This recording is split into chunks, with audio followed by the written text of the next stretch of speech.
Good afternoon. Afternoon, everybody. I'm sure I'm coming through okay. Hope you're all well and had a nice weekend. I was playing golf on Saturday. It was lovely. Now it's cooling down, as I've said. And I just did nothing yesterday, Sunday. Spent my day on the couch. So one thing you can do if you are a new trader is potentially conduct your trade reviews over the weekend. That's what I used to do.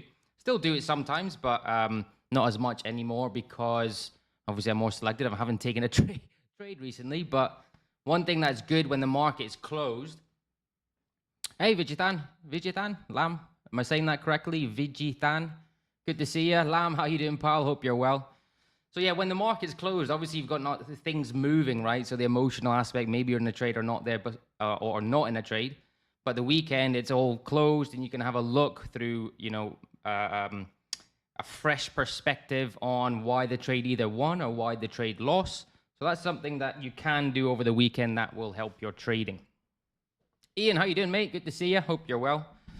So what I want to talk about this morning is I want to talk about the USD Swiss first, because I had this on. I'm not sure how many of you get my watch list in the morning, but I sent this in the morning because I think it's, again, I'm not in this trade just to make you aware of that, but I think it's a good learning curve, because the reason why I'm kind of here and what I'm doing is to try and help you guys. So if you're kind of gaining the experience of what I'm looking for, it doesn't mean that you can't take breakouts on the smaller time frames. Maybe that resonates with you, maybe it doesn't resonate with you, but I'm just trying to give you ideas. So when I was learning, I got a watch list through from my mentor every single morning, and if I had a setup, let's say in the USD Swiss, and he had the USD Swiss long on his watch list, it gives you that kind of added bit of confidence. But if we look at this, so we know that I'm looking at this on the daily chart.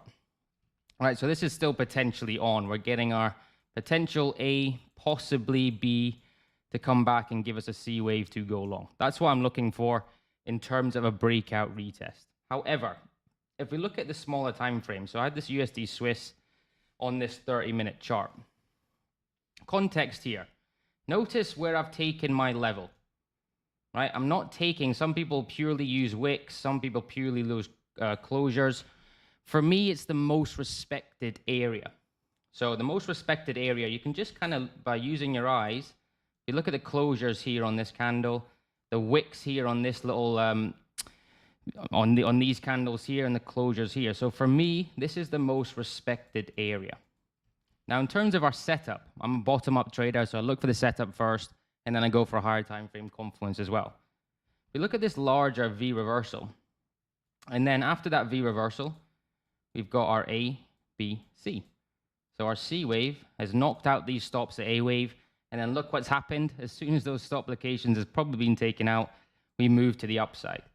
So initially, this complex corrective has digested this impulse to the upside. Now, we like V reversals going against trend. So we can see that we're going against trend on this daily chart because we're in an uptrend. Context is quite good. So the reason why I like those V reversals against trend is because we're looking to get those stop locations out, right? Which you probably have possibly here. You think about fake outs to the upside on this bar, going out to stop locations, possibly here and here, didn't quite make it to the downside. However, so we've got a V reversal and we've got our complex corrective. Push on from that complex corrective and we get into our kind of wedging volatility contraction there. Again, making sure we're not breaking through areas just like this, because often that results in potential fake outs. Right, so we get this little contraction here, making that trend a little bit healthier above these moving averages, and we push on. We tag this area again, and we've noticed we've got 1, 2, 3, 4, 5 bars here prior to this break of this level. I know our 20 period is, ideally we'd like it here, but it's still good enough considering the whole context of this trade. We move out to our larger time frame, so our hourly chart, you can kind of see it there as well. Morning star here, C wave, few bars here above these moving averages. Daily chart, we know we like it on the daily chart. We know the context is good from this larger pattern here, pushing on. And you've kind of got that support to price from this breakout. So these 4 days have given you confidence that this possibly wants to move up. Now, I'm not saying that because I want the ABC, that's going to happen. We don't know. This could very well be the retest and we move to the upside. So adding all these things in, right, included with this confluence, and look at the result of that. So it just shows you the power of this pattern. Now remember, if you like to trade breakouts on the smaller time frames, that's completely up to you. I'm not here to say trade exactly like me because every trader is different. But what I want to show you is basically how this pattern works and how things like getting the right context, selecting the right level, having your higher time frame confluence, knowing market structure can help you pick more winning trades. Now, if you were to take a breakout on the small time frame, again, I haven't done that. But you know, your stop could be here, or you could have a larger stop here. Either way, your TP1 is hit and a little bit more. So on that particular trade, you should probably have some profit taken off the table, and then maybe, you know, letting some run to go as much as it wants to go. But a great example there of the power of the context.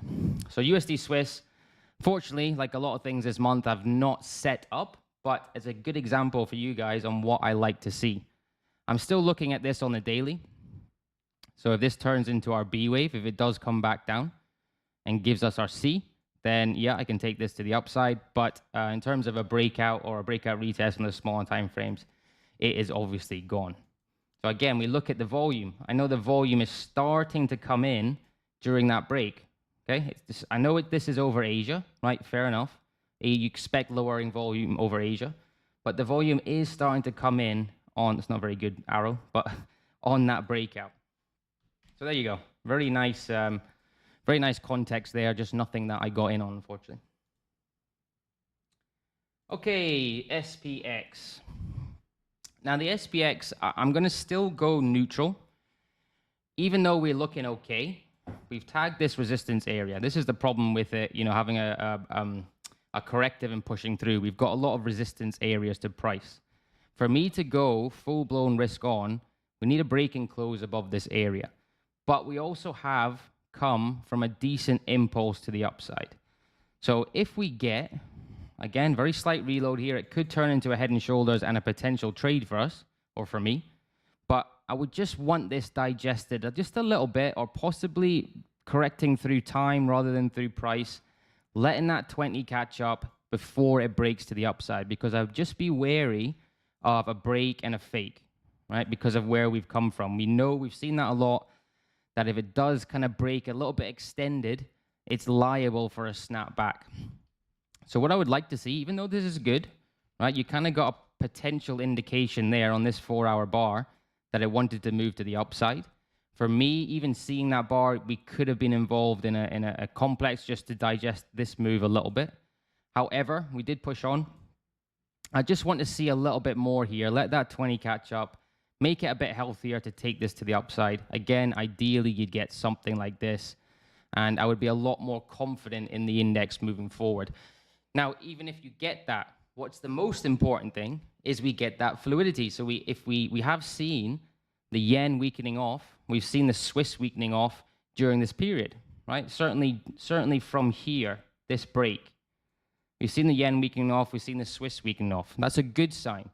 If we can get the same thing on a break and close above this area, that fluidity, that really follow through in currency pairs, that is a good sign. And that's where personally I make a lot of money because of that fluidity, because that risk sentiment is correct, basically, is working.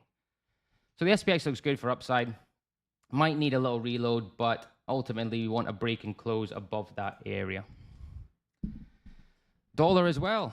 Dollar as well looks quite strong. So this is interesting because, as I've said, pre-COVID, stocks push, dollar pushes, right? Post-COVID, stocks push, dollar falls, stocks fall, dollar rises. That kind of what I believe is that flight to cash because of that uncertainty.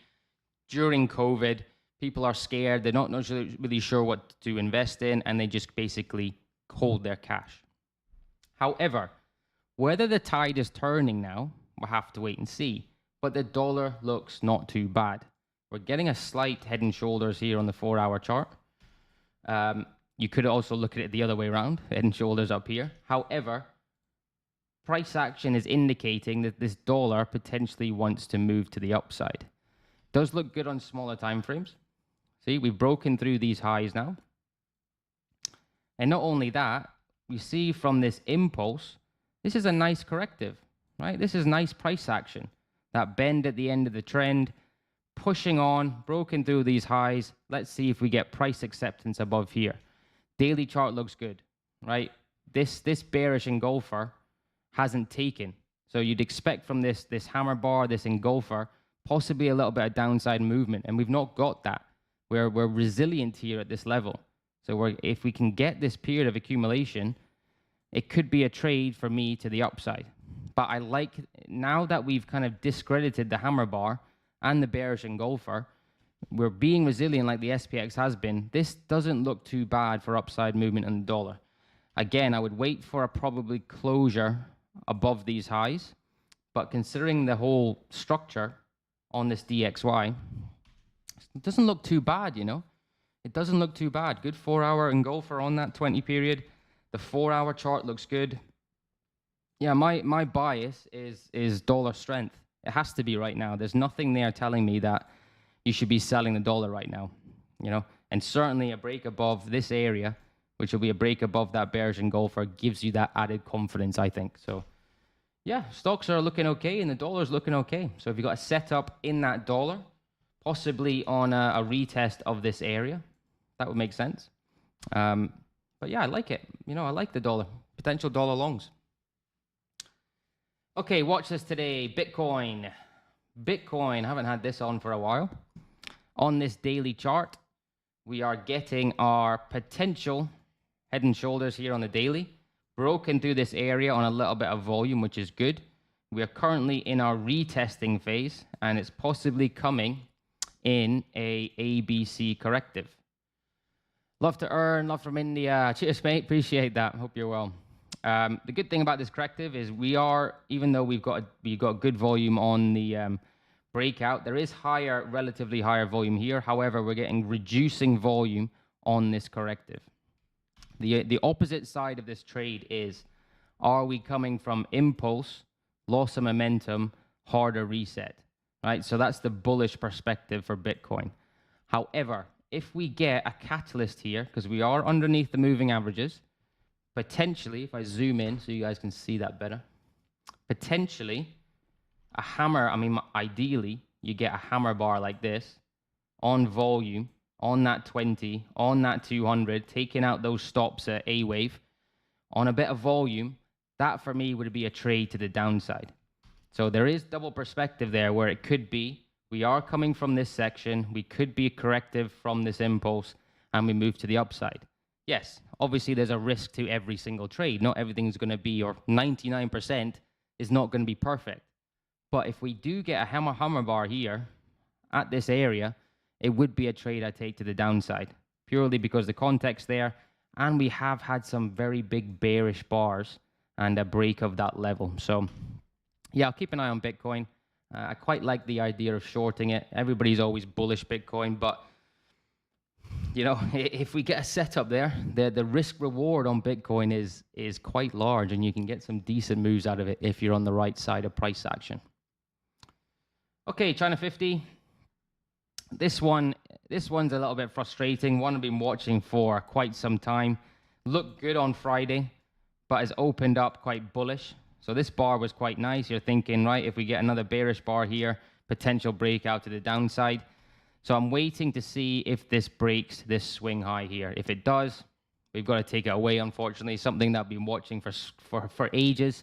But if it does break these highs, this swing high, unless it turns into a kind of head and shoulders, you've got to take it off. So these are frustrating when you wait so long for a setup and then you don't get it. But hey, that's just trading, right? So I'm going to continue to look at that. If it does break the highs, we just take it off the watch list. USD SEC, wow, this has moved since this morning. So USD SEC, I talked about on Friday. Really like this market structure. We are at B wave now. So we've got our complex corrective, ABC. This is actually an ABC 1-2.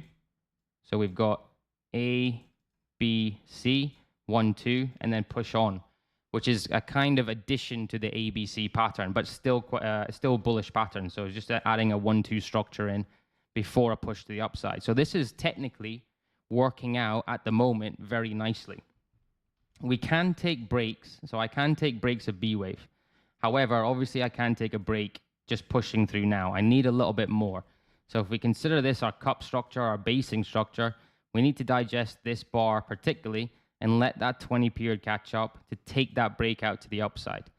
There is the option to take it from here, right? So we can look for a setup at these highs as well. B wave is a bit more aggressive, but it's still certainly valid. So I would prefer a setup here rather than here, but it depends if we get it or not. So I like that. You know, it goes with our buys with the dollar as well, right? So we're thinking dollar looks good, which adds that confluence with our trade. So this is A for me. This is certainly an A class for me. If we just need, I mean, you can get not price acceptance, accumulation. We just need a 20 period catch up here to take that breakout from B wave. But I like this trade, so I'd like to get it. I can't force it, even though I like it. I can't force it, but I do want that trade to the upside on USD SEC. CAD Swiss, I believe, is gone. Yeah, just shows you I was in this trade.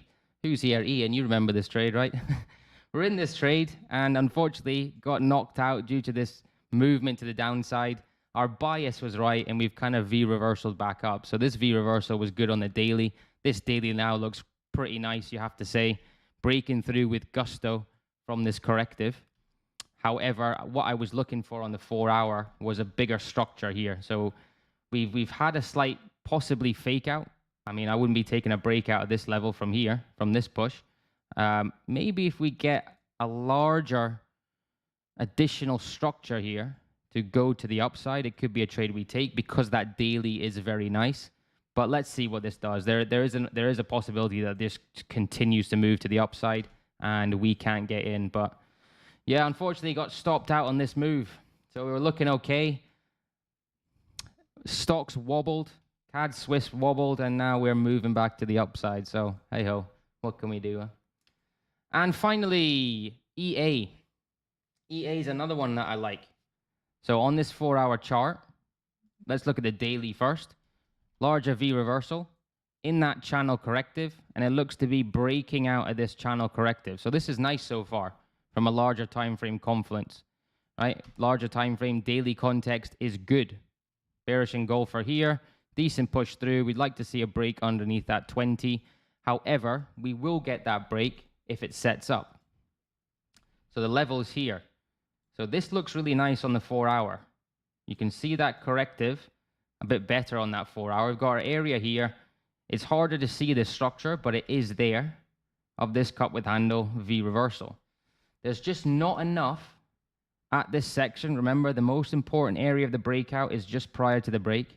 I just need a little bit more here, whether that be, you know, channel corrective, accumulation, another little reload, something like that, that you know that I like to get me into the downside.